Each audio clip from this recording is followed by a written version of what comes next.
Hi, welcome to the next part SQL Pro with Sudipta. আজকে আমরা শিখব SQL বা MySQL Workbench কি করে ডাউনলোড করতে হয় এবং ডাউনলোডের পরে কিভাবে ইনস্টলেশন করতে হয়। যেহেতু আমি Mac OS operating system use করছি, ইনস্টলেশন পার্টটা আমি টিউটোরিয়াল লিংক দিয়ে দেবো, কাইন্ডলি টিউটোরিয়াল লিংক ফলো করবেন। এছাড়া কি করে MySQL ডাউনলোড করতে হয়, এটা হচ্ছে গুগলে যাবেন, জাস্ট টাইপ MySQL Workbench, দেন যে ফার্স্ট লিংক আসবে ওয়ার্কবেঞ্চে এতে ডাউনলোডে নাও। এবার এটা শো করবে MySQL কমিউনিটি ডাউনলোডস।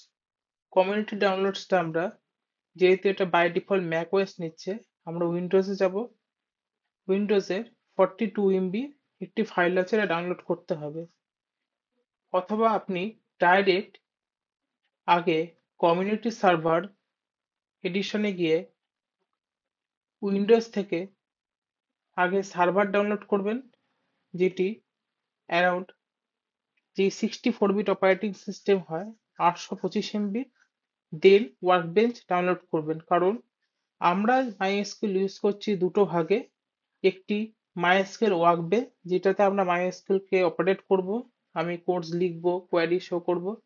আর একটা আমাদের সার্ভার, তাহলে আমাদের ডাউনলোড করতে হয় কমিউনিটি সার্ভার দেন ওয়ার্কবেঞ্চ, বা যে কোনো দুটো একই সাথে আগে পরে ডাউনলোড করলেও চলবে। ডাউনলোড করার পরে ইনস্ট্রাকশন লিংক আমি নিচে দিয়ে দেবো, ফাইনালি ইনস্ট্রাকশন ফলো করবেন।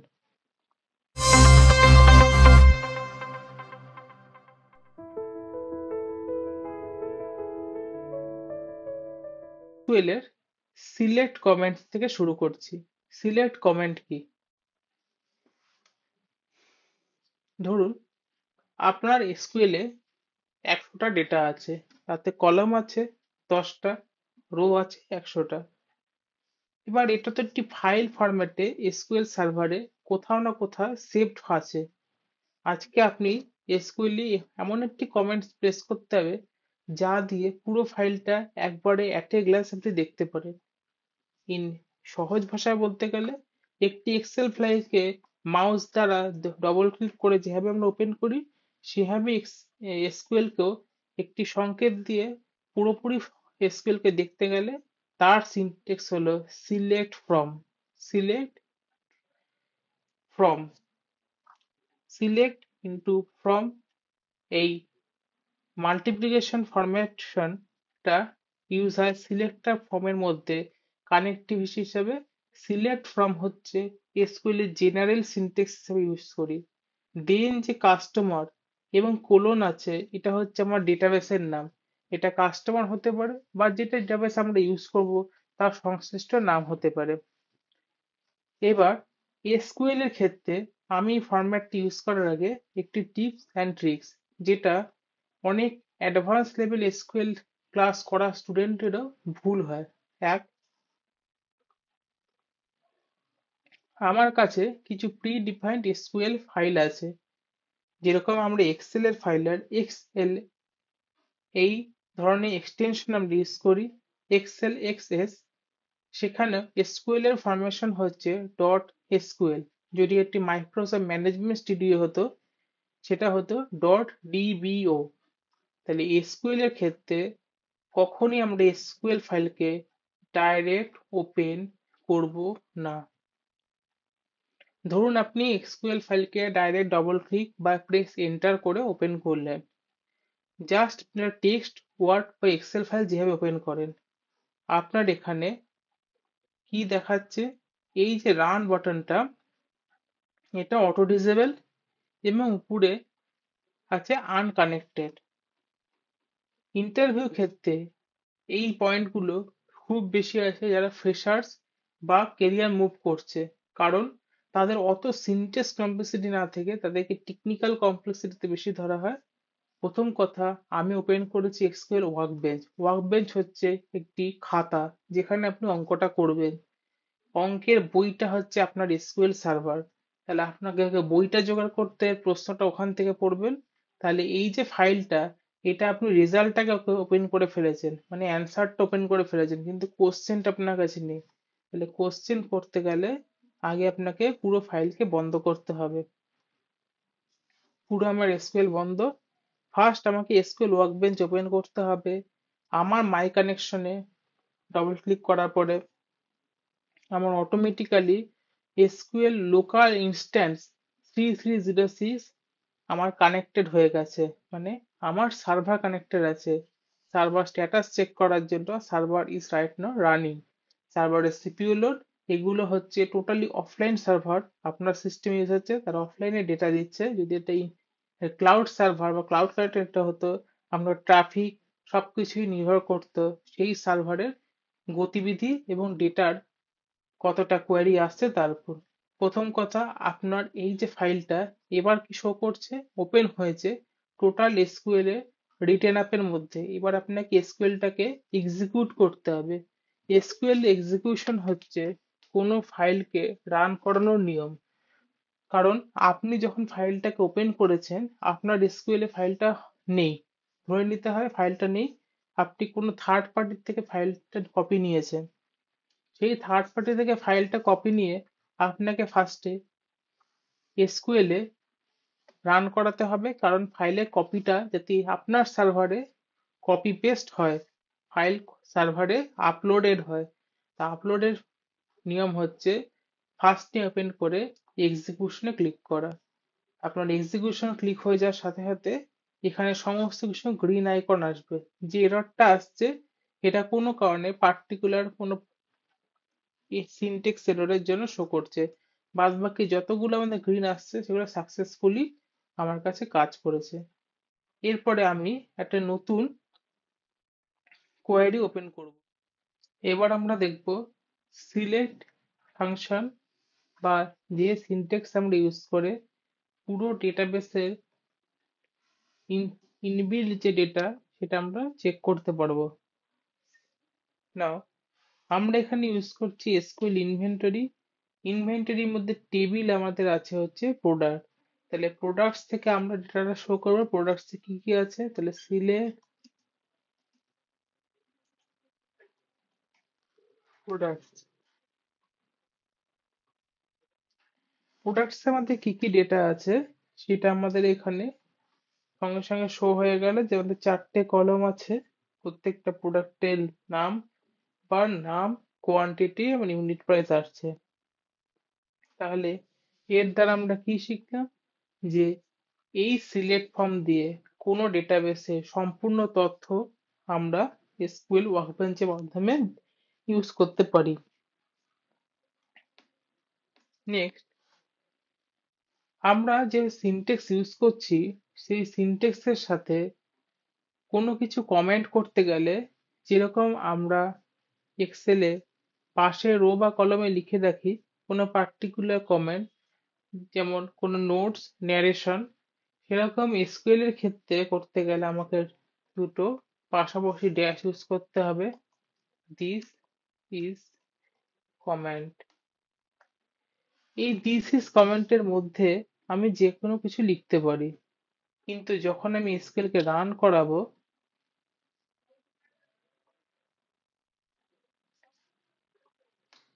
যখন আমি এসকিউএল কে রান করাবো তখন এই পার্টিকুলার জিনিসটা এই এসকিউএল এক্সিকিউশনের মধ্যে পড়বে না, কারণ এই কালার চেঞ্জ হয়েছে, এখানে সামান্য গ্যাপ আছে আর দুটো ড্যাশ বোথ সাইড স্টার্টিং এবং এন্ডিং এন্ডে আছে।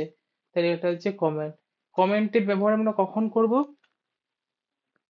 যখন আমরা কোনো পার্টিকুলার প্রজেক্টে কাজ করছি যেটা টিম রিলেটেড, আমার কাজের পরেও কেউ কাজ করবে, সেক্ষেত্রে আমি অবশ্যই কমেন্ট লিখে রাখবো, তার পড়তে সুবিধা হোক। যে কোনো ডেভেলপমেন্টেরই কমেন্ট দরকার, সে এইচটিএমএল সিএসএস হোক অথবা পাইথন হোক, এক্সেলই হোক, যে কোনো ডেভেলপমেন্টে কমেন্ট দরকার। অথবা আমি কাজ করতে করতে কাজে গ্যাপ দিলে সেই কাজ পরে কি করেছিলাম সেটা মেমোরাইজ করার জন্য বা রিকল করার জন্য আমরা কমেন্ট ইউজ করব। নেক্সট পার্ট,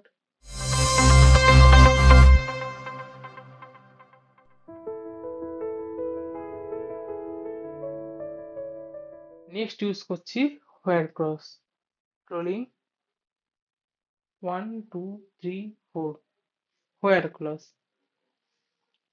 হোয়ার ক্লজ হচ্ছে একটি ফিল্টারাইজেশন পদ্ধতি। যেরকম আমরা এক্সেল কে ফিল্টার করি কি শর্টকাট দিয়ে, উইন্ডোজে কন্ট্রোল শিফট এল দিয়ে ফিল্টার অ্যাক্টিভেশন করি। তারপরে আমাদের যেরকম ফিল্টার দেওয়া দরকার সেটা পার্টিকুলার কলমে গিয়ে আমরা ফিল্টার ইউজ করে থাকি।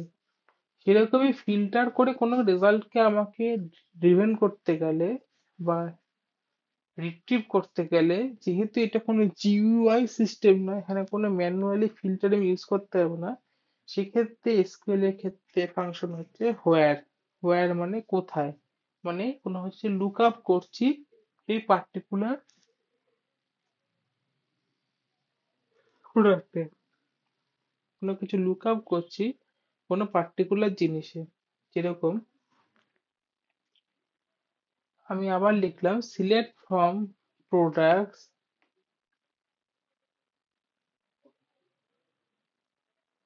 where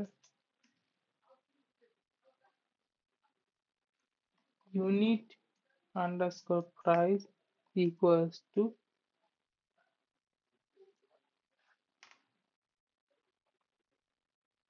তাহলে 1.21 যার ইউনিট প্রাইস তার রেজাল্ট আমার শো হচ্ছে এই হোয়ার ক্লজের মাধ্যমে। তাহলে মনে রাখতে হবে where clause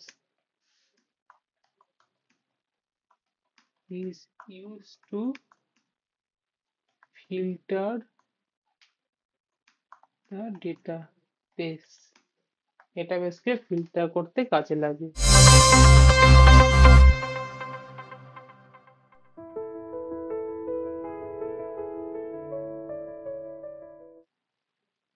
now order by, order কথা হচ্ছে অর্ডার কথা হচ্ছে রোলিং 1 2 3।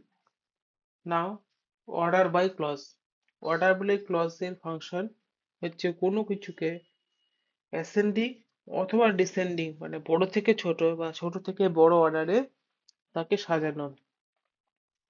তাহলে অর্ডার বাই কিওয়ার্ড ইউজ করতে গেলে আমাকে সবসময় যেখানে আমরা হোয়ার ইউজ করতাম সেরকম প্রথমে সিলেকশন, দেন ফ্রম মানে ডেস্টিনেশন, দেন অর্ডার বাই কলম নেম চুজ করতে হবে কোন কলমটাকে আমি অর্ডার বাই করতে চাই, দেন আমাকে মেনশন করতে হবে অ্যাসেন্ডিং বা ডিসেন্ডিং। তাহলে আমরা এসকিউএল ওয়ার্কবেঞ্চে যাব, product order by, order by নিচ্ছি প্রোডাক্ট আন্ডারস্কোর আইডি ডিএসসি মানে ডিসেন্ডিং অর্ডার, দেন আমাদের এখানে অটোমেটিক্যালি ডিসেন্ডিং অর্ডার শো হয়েছে। মনে করানোর জন্য আমাদের এসকিউএল হচ্ছে নন কেস সেনসিটিভ, মানে এখানে প্রোডাক্ট আইডি স্মল কেসে আছে, আমি রাইট আপ করেছি আপার কেসে।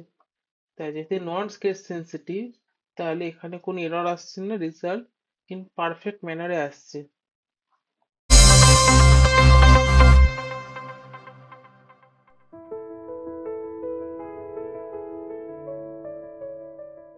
Next where unit price or unit price 4.6, দুটো কন্ডিশন নিয়েছি।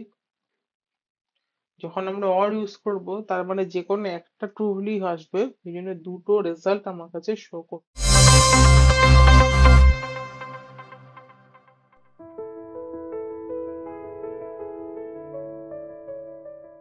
ফাংশন ইউজ হয় মানে হোয়ার নট, যেখানে ইউনিট প্রাইস 1.21 না, যেখানে ইউনিট পয়েন্ট 1.21 না মানে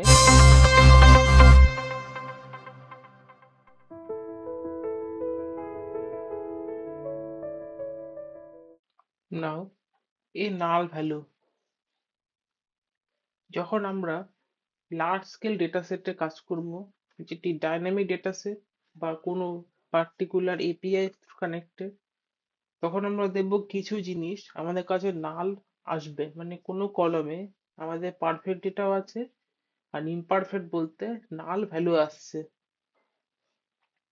তাই নাল ভ্যালুকে ফিল্টার করার এক্সেল এর পদ্ধতি কি, কন্ট্রোল শিফট এল, দেন ফিল্টারে অল্ট ডাউন অ্যারো, তারপরে আমরা হ্যাশ নাল বা নট অ্যাপ্লিকেবল লিখলেই আমার কাছে ওই পার্টিকুলার ডেটাটা শর্ট আউট হবে আমি সেটা ডিলিট করে দিতে পারি, অর এক্সক্লুড করে আলাদা ফিল্টার গুলো ইউজ করতে পারি। কিন্তু এসকিউএল এর ক্ষেত্রে ইউজ করতে হবে হোয়ার ক্লজের সাথে where particular column name is null. Is null means যেটা নাল ভ্যালু আছে সেটা শো হবে। ইজ নট নাল মিন যেখানটা নাল ভ্যালু ছাড়া বাকি ডেটাটা আমার শো করবে। কিন্তু এই মুহূর্তে আমার ডেটার কাছে সেরকম নাল ভ্যালু নেই, তা আমি চেক করছি। হোয়ার কি ইউজ করবো,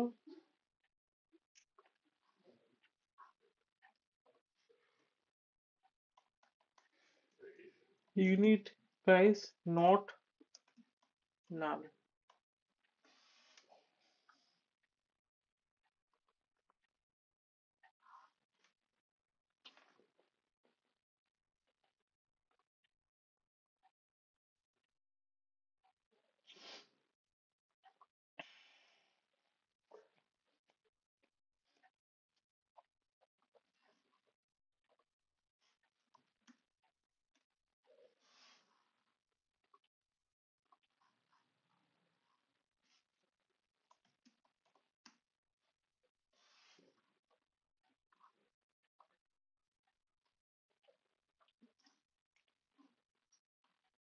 আমরা কি ইউজ করবো, সিলেক্ট স্টার ফ্রম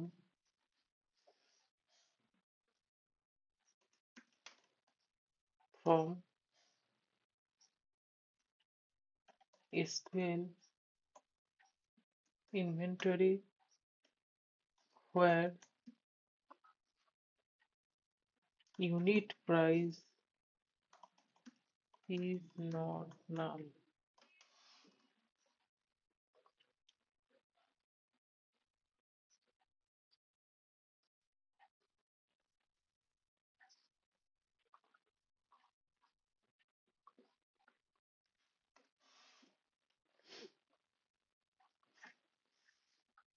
Rolling আমরা কি সিনটেক্স লিখবো, select from products where unit underscore price is not null.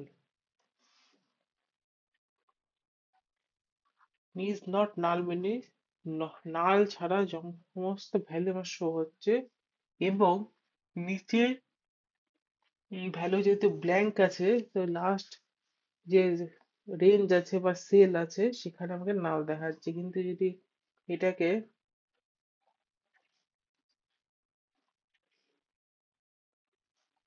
Is null, তাহলে আমার শুধু ব্ল্যাঙ্কটা ফিল্টার হতো, যে ব্ল্যাঙ্ক ডেটাটা আমার কাছে নেই সেই ব্ল্যাঙ্ক ডেটাটাই ফিল্টার হতো। তাহলে ইজ নট নাল হচ্ছে excluding of null value, is null হচ্ছে including of null value, and exclude the non null value.